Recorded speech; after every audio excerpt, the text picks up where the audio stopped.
Hey everybody, let's tackle student loan debt. Let's tackle paying off your student loans and how. One of the most common questions I'm asked is, how do I pay off my student loans? I have over $60,000 in student loans and I'd love to pay them off in 5 years if possible, but that seems so quick to me. That's not quick. That would be real slow when you're working with me. So let's kind of walk through and let me show you how. Let me show you how to pay off your student loans faster than 5 years, even if you have over $60,000 in student loan debt. I'll take you through exactly the process my clients go through to pay off their student loans.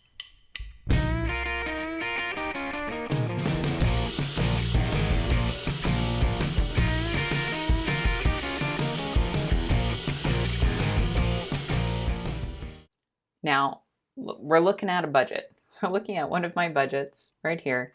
This is my budget form. You can download it for free or copy it on Google, on your Google account for free. I've filled in, pre-filled some information here. Paying off your student loans starts with a budget, so that's why we're looking at this. I put in a normal amount of student loans here. It's around $70,000 of student loans. A lot of people come to me, here are your minimum payments, here are your interest rates. They're usually pretty high, between 5 and 8% on student loans. I was a little lazy at first, started just numbering them, and then I realized, you know what, let me just put in some of the most common student loan companies like Navient, Nelnet, Great Lakes that I see most often. So I, you'll notice their minimum payment is almost $1,400 here, and we'll get to this in a moment. So we have your simple budget. The very first step is to review. Review last month's spend. Most people come in here, they put in, right now it's April, so you'd be putting in what you spent in March. I'm going to be putting in a few very common numbers that I find something, something pretty typical. So let's say March spend. You're coming in here and you're looking, oh, oops, what did I just do there? Their income. I live in a high cost of living area, so this is somebody with a full-time job. This is their take-home pay after taxes and benefits and everything. They make $6,800 a month.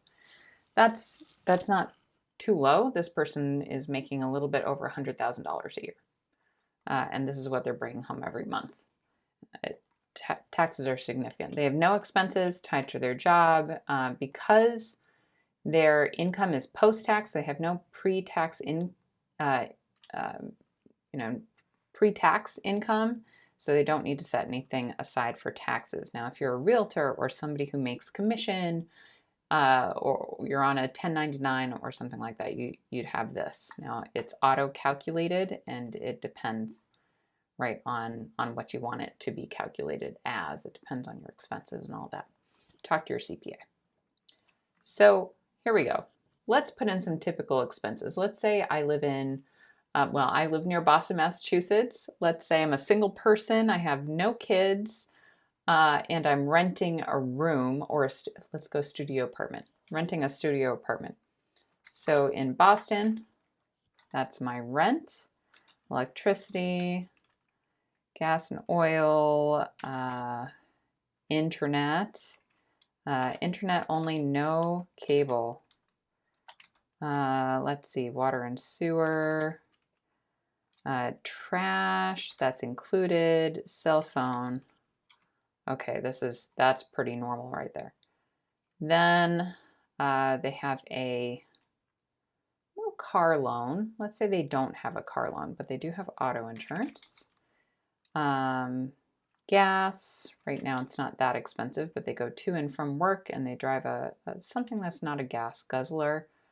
They don't set anything aside for maintenance or repairs. These things weren't due recently, so they didn't spend anything last month. Clothing, they got a couple nice shirts for work. Ooh, tallying up groceries. What did I spend? This is when people tend to look at what they spent. So what did I spend on groceries last month as a single this is not me. This is not my budget. But a single person in Boston, I'll show you something that's pretty common. Um, uh, so that's groceries. Well, let's lower that a little bit. Home supplies, most people don't pull that out. They don't have any children, so we're skipping that. Health insurance, dental vision, that's all included. They don't have life insurance because they have no dependents. But they do have some medication, and it's just let's put that down here. Medication, and they go to the doctor and they have a copay of $25.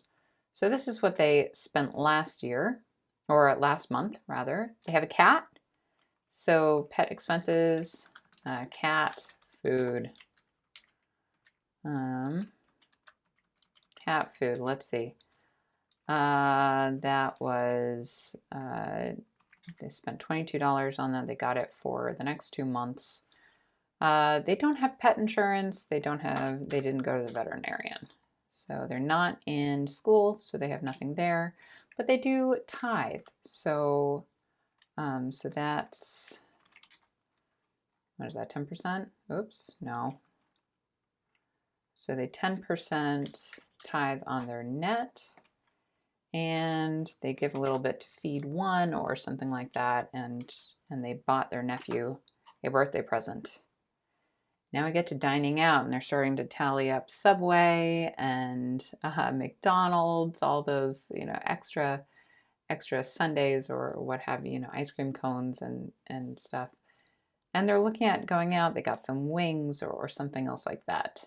And so they look at it and they go, "Oh my goodness, I didn't really realize how much I was paying on eating out." Let's make it a real number here. They're not married. So we're just going to they put a little bit of, they went to Target. And so they got a couple things, and they do appreciate their Amazon Prime subscription. So that's $12, and they have Disney Plus for $6 a month.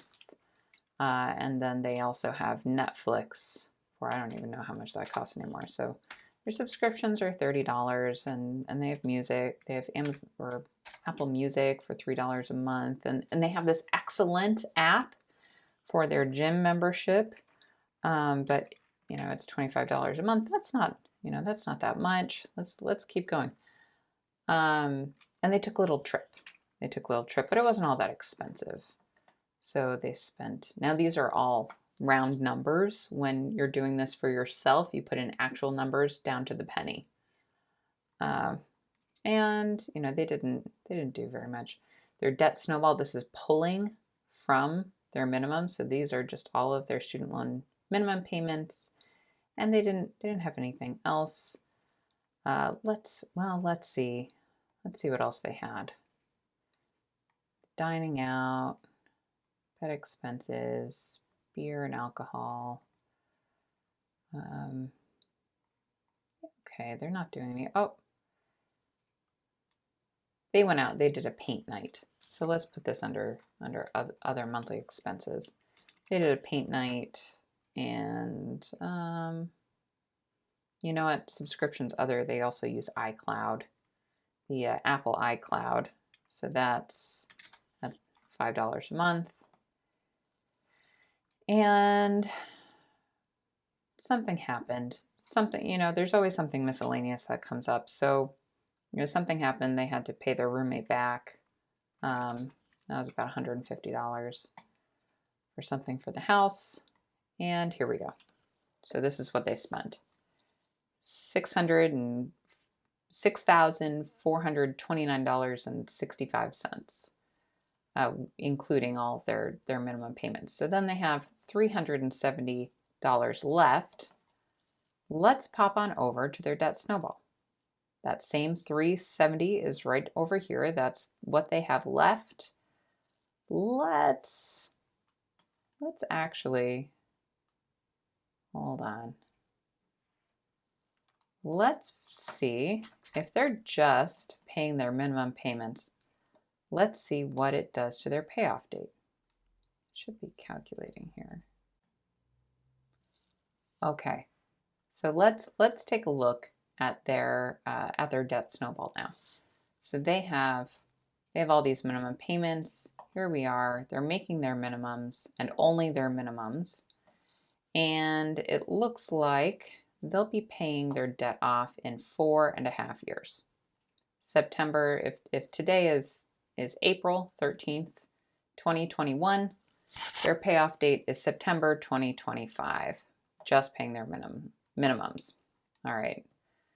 That's pretty discouraging. But what happens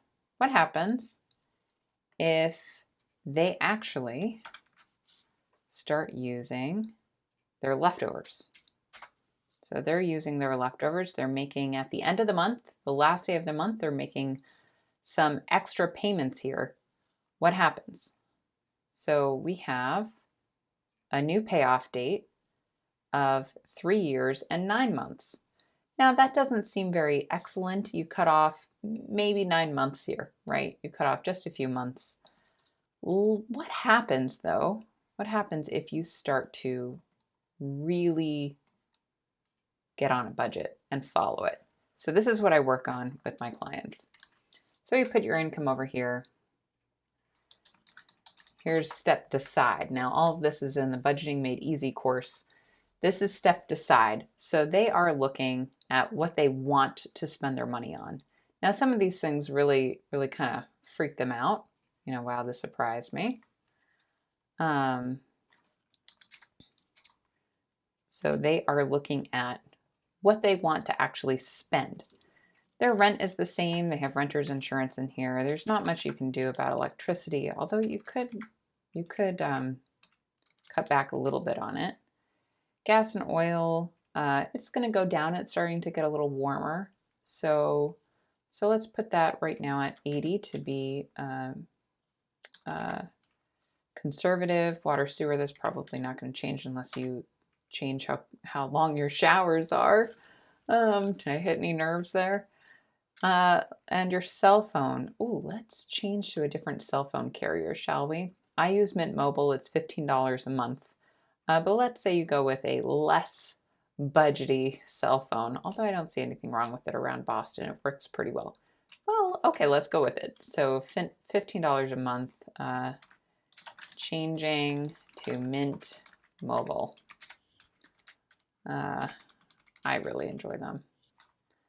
All right, so now you have your auto insurance is the same, which by the way, for a single person is pretty high unless you're really young. Your gas is the same. You still need to get to and from work and to and from the grocery store. You decide to really cut back on clothing. You don't need clothing. Nothing's wearing out. So let's put a hold on that for right now. As a single person, let's cut your grocery budget down. You can survive on this. You can eat well on $200 a month. I've shown a lot of people how. We do it as a family of 4. We spend $500 a month on food.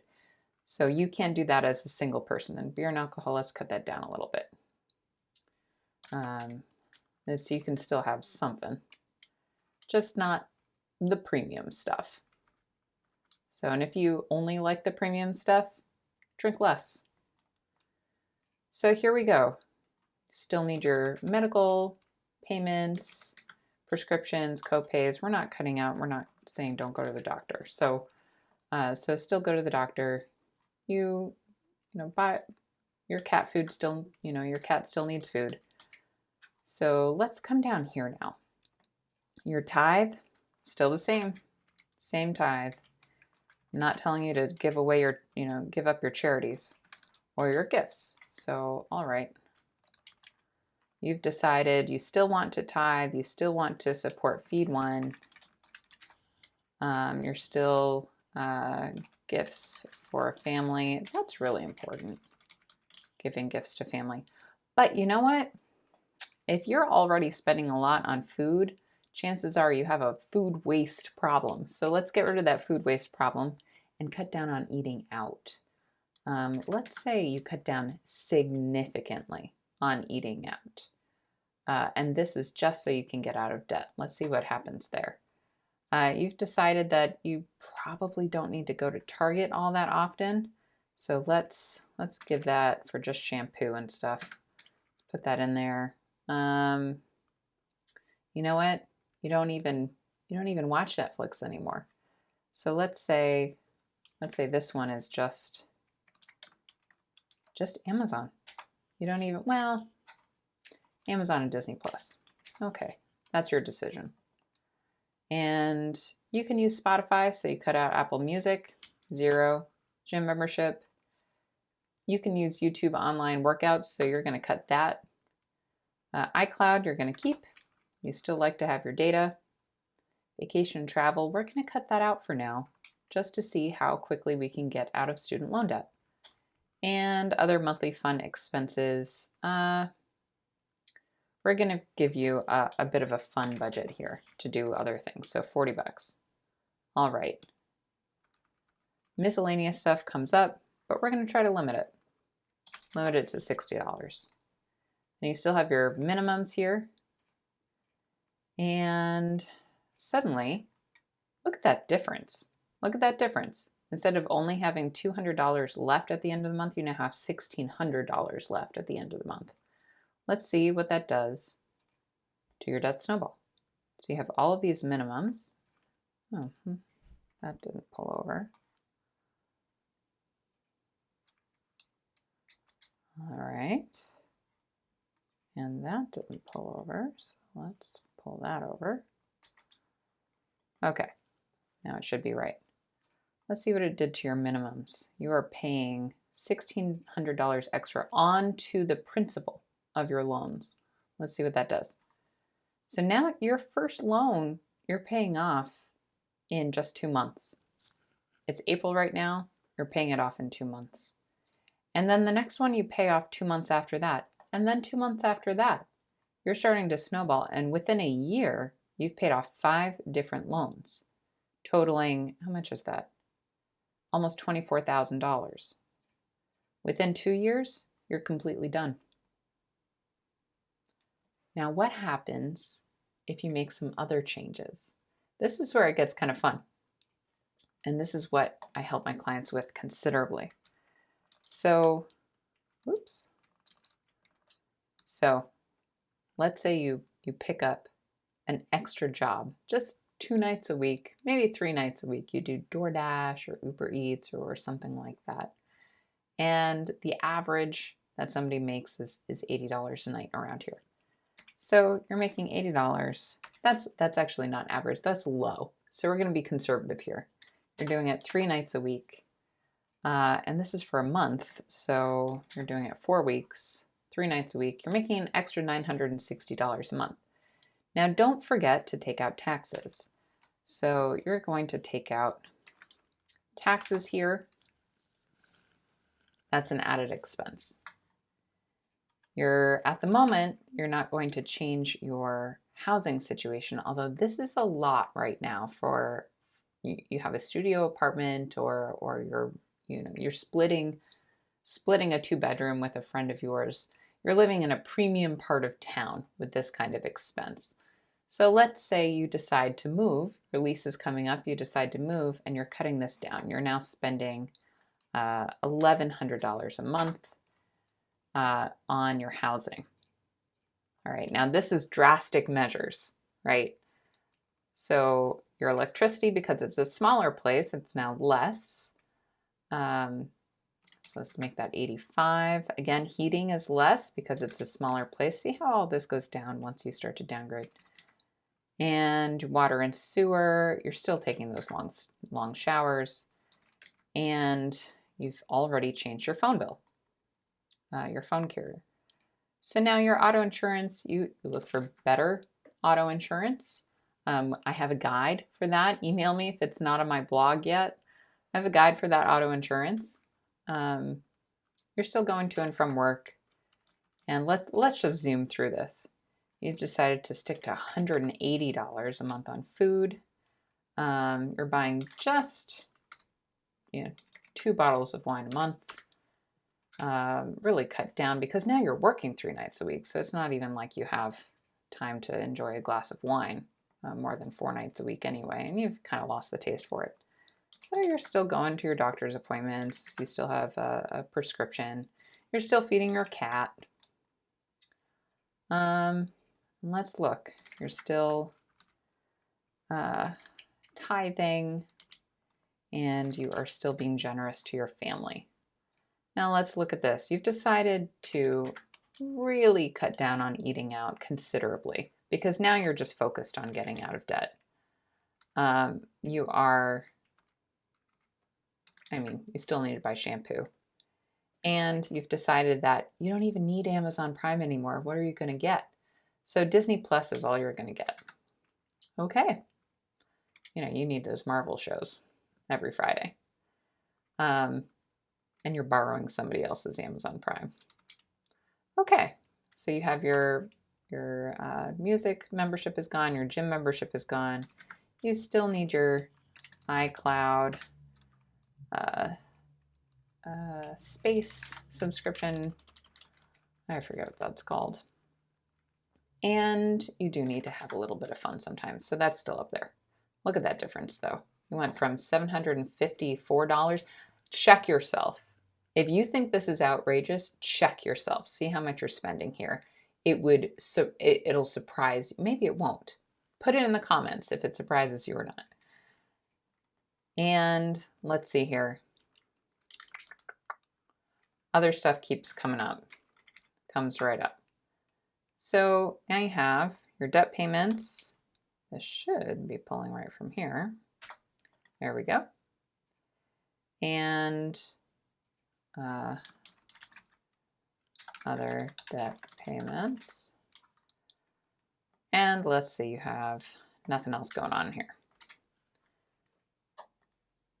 So now you're spending $4,400 a month, almost $45,000, and you have a lot of extra.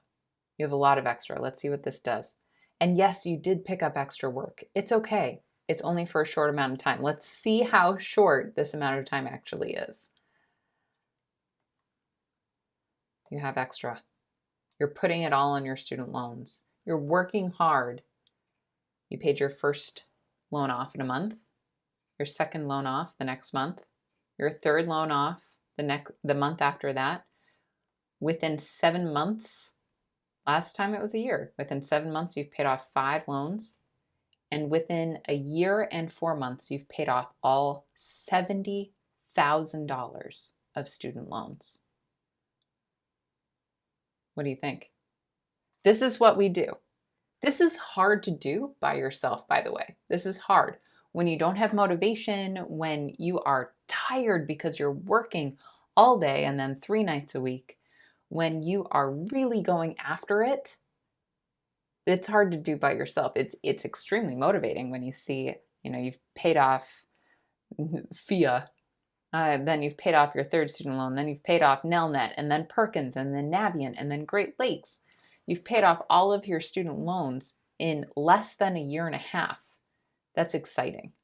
That's exciting. Join us. That's what we do. We go from a payoff date of 4 years to a payoff date of a year and 4 months. We help each other. We get this done. You can do it. You can do it. I work with people who have over $100,000 in student loan debt, people who have over $200,000 to $300,000 in student loan debt. Their journey is a little bit longer than a year and a half, but it all depends on your income and it depends on what you're willing to do. This is one of the toughest cases. Somebody who is single, who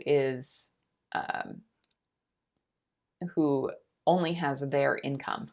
But it's also one of the easiest cases because you're single, you can downsize your living pretty easily and you can pick up extra shifts. I work with married people, I work with single people. This is exciting. Don't you want to get these out of your life?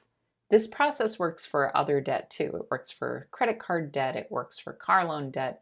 You name it, it works. Let's get you to pay off this debt. It's very exciting. Come join me. Go to saverstreet.com. Join group financial coaching or just lurk. That's fine. Subscribe to the newsletter. Lurk, see what you can learn. You can try to do it yourself. That's fine too. I would love to hear how you are succeeding, how you're paying off your loans, how you're getting out of debt, how you're saving for a down payment on a home, how you are improving your financial life. That's what motivates me. It's exciting for me. Let's do it together. See you later.